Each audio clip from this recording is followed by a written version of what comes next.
The most important trial ever begins in Denver next week.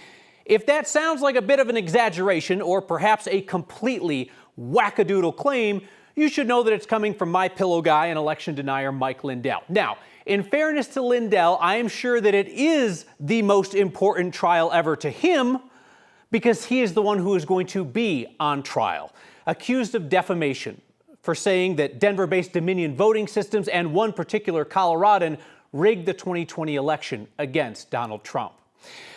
Truth is an absolute defense against defamation. So if Lindell can come to court and prove that he was telling the truth about election rigging, he's in the clear.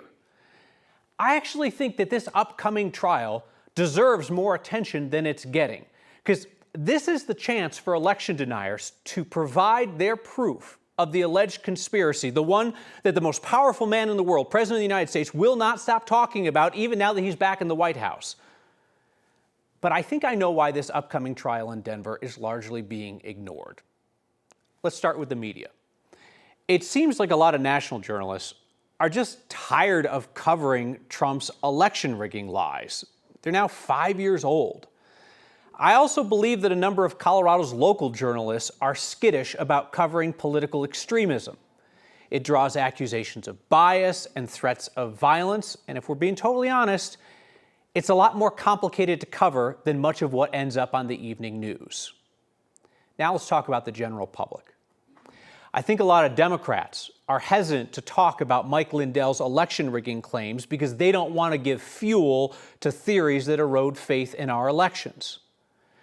I think a lot of Republicans are hesitant to talk about this too, because while you see a bunch of Republicans nod along in agreement with Trump's election rigging claims, when people have to explain exactly how the elections are rigged, that's when folks start to sound goofy. Like the swirl of claims that Dominion is rigging the vote with help from Antifa or Venezuela or George Soros. The people pushing those theories for years have always said they want their day in court.